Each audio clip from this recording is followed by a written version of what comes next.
From Milwaukee's NPR, this is Capital Notes. We break down the big political news affecting Wisconsin. I'm Chuck Quirmbach, filling in for Mayan Silver, speaking with J.R. Ross, editor of WisPolitics.com. Here's our latest conversation. Well, hi, J.R. Welcome to the post-convention, this isn't Mayan, this is Chuck, edition of Capital Notes. Hey, thanks for having me. So there's a lot to talk about. I'll start with some ballot issues. Robert Kennedy has ceased his campaign and thrown his support to Donald Trump. What does that mean for Wisconsin? Well, he'll still be on the ballot most likely, even if he's not campaigning here aggressively. And so what I mean by that is, and I'll try not to be too much of a dork about the law, but Kennedy turned in nomination papers in early August by the deadline to get on the ballot as an independent candidate. The Election Commission is going to meet tomorrow to consider those petitions and decide if he is qualified for the ballot. His campaign said he turned in more than twice the 2,000 needed to qualify. The thing is with state law in Wisconsin is once you turn in nomination papers, you can't ask for them back. And unless there's a problem with those papers, he'll be on the ballot. Now, the commission staff will go over those papers and have a recommendation going to the meeting, and up to the commissioners themselves determine if they're sufficient. But barring a major flaw, he'll be on the ballot in Wisconsin come November. The question is, how does it impact things? Go back and look at the last Marquette Law School poll. Kennedy had dropped from being at 16% in January to about 8%. That's still probably high for where he might have been come November, even if he stayed in. Our history with third-party candidates in Wisconsin has a lot of flirtations with them early, but we usually shy away from them come November. But anyway, of the people supporting him in the last poll, 10% were self-identified Republicans, 4% were Democrats.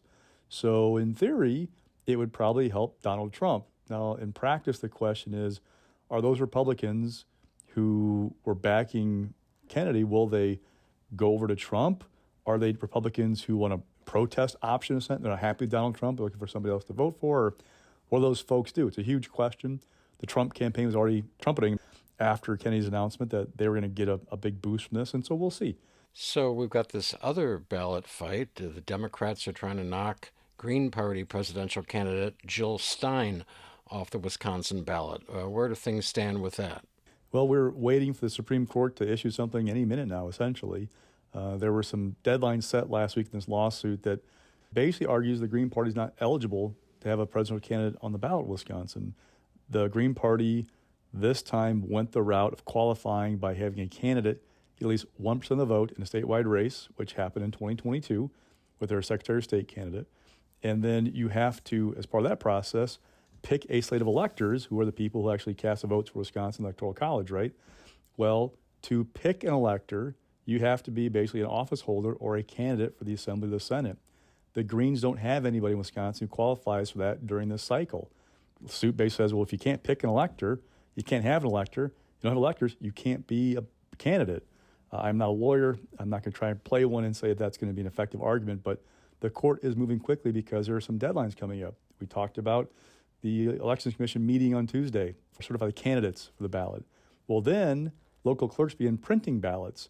They have a deadline in mid-September to have ballots printed and sent to local clerks, then must send them to those who have a request for an absentee ballot on file. Some clerks I've talked to told me it takes 2, sometimes 3 weeks to get their ballots printed. They don't want to delay. We are getting close to crunch time here. So the court is moving quickly. It's not unprecedented, but it's unusual how quickly they're moving. They get this case rolling to see whether they're going to take it and how they're going to rule, but it's something to watch in the coming days because, again, that's going to affect things. I've cautioned people that Greens that I've talked to don't necessarily say, well, I'm going to vote for Democrats if there's not a Green candidate on the ballot. That's not how it works. Some Greens see the Democrats Republicans as basically the same. There's no real difference between them. But, in 2016, Jill Stein got 31,000 votes as the Green Party candidate for president in Wisconsin. Donald Trump beat Hillary Clinton by less than 23,000. So if she had been on the ballot, would have changed things? Maybe. But every little bit matters. In a state like Wisconsin, we're talking of the last 6 presidential races, only 2 have been decided by more than 23,000 votes. So it tells you we're almost always on the razor's edge, and every little bit, every decision like this matters about who's on the ballot and who's not. And we should mention that the Green Party, its co-chair, Dr. Michael White, suggests it's a misreading of the law, this electors thing, that they don't need elected office holders. Is that their argument? Yes, this is the high stakes that we have in these legal arguments in Wisconsin. Often gets us into court. I noticed the Wisconsin Election Commission is also taking up a challenge from Democrats' lawyer against Cornel West being on the ballot. Is that right? Yeah, there are a couple of different ones. One argues that his papers weren't properly notarized, essentially. The other one argues that there are problems with the signatures. So, like when you circulate nomination papers, you have to meet certain standards about, how they're circulated, how they're dated, how they're signed, things like that. If they have a valid address, and so we often see these challenges. They're not often successful, but sometimes they are. Again, Cornel West in the last Marquette poll wasn't doing very well. We weren't seeing a huge impact from him. But if you're talking 10,000 votes for him, they could have gone somewhere else. That can sway an election in Wisconsin. Well, all this drama over ballot status is somewhat obscuring what the Democrats hoped would be a post-convention bounce, and all the excitement over Kamala Harris and Tim Walz last week. Is there likely to be a bounce? Good question, because there's somewhat of a bounce already for Harris post-Biden dropping out. Traditionally, after conventions, you see a bounce for a candidate. It's hard to kind of figure out what bounce we saw for Republicans because, remember, Trump, after the Republican convention, had a really good convention. I mean, he's coming off this assassination attempt that created a lot of goodwill and sympathy for him. They then went to convention in Milwaukee, and all reports were they had a pretty good convention, pretty good messaging out of that. And then, boom, a few days later, Biden drops out. So it kind of took some air out of the balloon of a Trump bounce post-convention. Now we've got Harris in, created all this excitement among Democrats because they weren't feeling great about Joe Biden. They feel much better about Harris. So has she already gotten that bounce from just getting into the race, or is there more to come about this convention? And what we're seeing is really the race to define Kamala Harris, which I know sounds maybe a little odd to people like you and I who are following politics very closely all the time, but a lot of people don't really know Kamala Harris. Yeah, they know she's the vice president, but they don't know her other than being Joe Biden's number two, right? This is her chance to try and say, this is who I am, this is what I want to do, not just be in the kind of the shadow or the wingman to Joe Biden. She's racing to define herself as someone who's been tough on crime as a prosecutor, who will be tough on the border, who will help rein in costs. Republicans, meanwhile, are racing to trying to find her somebody who was a dangerously liberal, quote-unquote, prosecutor who let criminals go free, that she's been soft on the border and a lot of these problems that happen, and that she's responsible for the Biden policies that they argue led to inflation. So we should maybe step down the ballot a notch or two to the U.S. Senate race in Wisconsin. Democratic incumbent Tammy Baldwin spoke to the DNC. Eric Hovde, the Republican, teamed up with J.D. Vance, the vice presidential nominee, at a news conference in Kenosha. Where does that race stand? Well, the last round of polling that we saw had it kind of where it's been for a while, about a 5-7 point lead for Baldwin. What's been noteworthy in the people I talked to about that race is they are not seeing national Republicans yet come in a major way to help Hovde. Now, it's still late August. There's time. But in looking at the buys between post-primary and November so far, Baldwin and her allies have about a 3-1 advantage of money being spent on the air. Now, that's not great if you're a challenger against an incumbent who's decently well-known, got pretty good resources, and knows a very good campaigner. So Hovde needs some help to close that gap. And two, we've been talking a lot this year about the presidential race, how it's going to impact the Senate contest. The idea or thought for a lot of people I talked to in Madison was Tammy Baldwin will have to run ahead of Joe Biden. The question is by how much to win re-election. Well, Biden was in the low 40s in some polls we were seeing before he dropped out. Now we've got a 50-50 presidential race. And I stress right now because we're still 70 days away or so from the election. That's almost a lifetime in politics. So if Harris and Trump are like even Steven come November, Baldwin's in pretty good shape, most people tell me. But if Trump pulls ahead, if he's winning Wisconsin by 2, 3, 4 points, it gets tougher. We used to be a state that had a lot of ticket splitters. That phenomenon kind of died down quite a bit.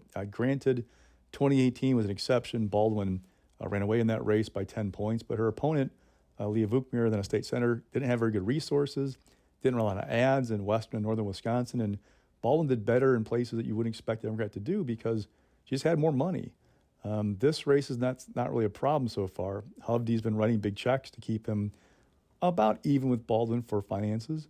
We should mention a couple of House seats, at least 2 House seats in Wisconsin. I heard former House Speaker Nancy Pelosi, still a U.S. representative from California, addressed the Wisconsin delegation last Wednesday at the convention, talking about supporting Peter Barca in the 1st District in Kenosha, Rebecca Cook in the 3rd District in western Wisconsin. Does Pelosi have reason for optimism? Possibly. Those are some interesting races. Looking at the 3rd first, it looks a little bit kind of closer, top of the ticket, at least in 2022 cycle. The challenge for Democrats there is you have an incumbent, Derek Van Orden, who has some pretty good money socked away, an interesting challenger in Rebecca Cook, who used to work as a political operative from Eau Claire, been waiting tables while she campaigns in this race, kind of playing up that outsider type thing. But in a campaign where Donald Trump can hurt some candidates, especially in suburban areas, he might actually help Van Orden in the western Wisconsin seat because that's kind of Trumpy territory. So it'll be interesting to watch how Trump does in the 3rd. Did quite well there in 2020 and 2016. Does he have a repeat performance? If he does, that probably helps Van Orden. Now, in the 1st, a little more suburban area, southeastern Wisconsin. Brian Stile has more than $4 million in the bank. Last check. Peter Barca, as a former revenue secretary for the state, is actually in that seat, congressional seat, back in 30 years ago. A longtime state lawmaker. He's raised some good money so far, but the campaign's been kind of quiet. It's really, people aren't sure whether that race is going to pop. And looking at the ad reservations, the House Majority PAC, which is aligned with Democrats, put about $4 million in TV time into the 3rd, much more than they did in the 1st. But those are just reservations. They haven't spent the money yet. We were watching to see they actually commit to it because 2 years ago, that same group had money laid down for Brad Path as he ran against Van Orden and then an open seat and pulled out last couple of weeks. By the way, people I talked to think it would help if you want to beat an incumbent like Van Orden or Stile. You don't just spend the last couple weeks of the race. You got to get up in the air earlier than that because the areas will be crowded. How do you break through the clutter in a campaign if you're only running the last 2 weeks of a race? That can be tough sometimes. Okay, JR, we'll talk again soon. Mayan Silver back with you next time. Oh, anytime. That was J.R. Ross of WisPolitics.com speaking with me, WUWM's Chuck Quirmbach. Check out the Capital Notes podcast wherever you get your podcasts.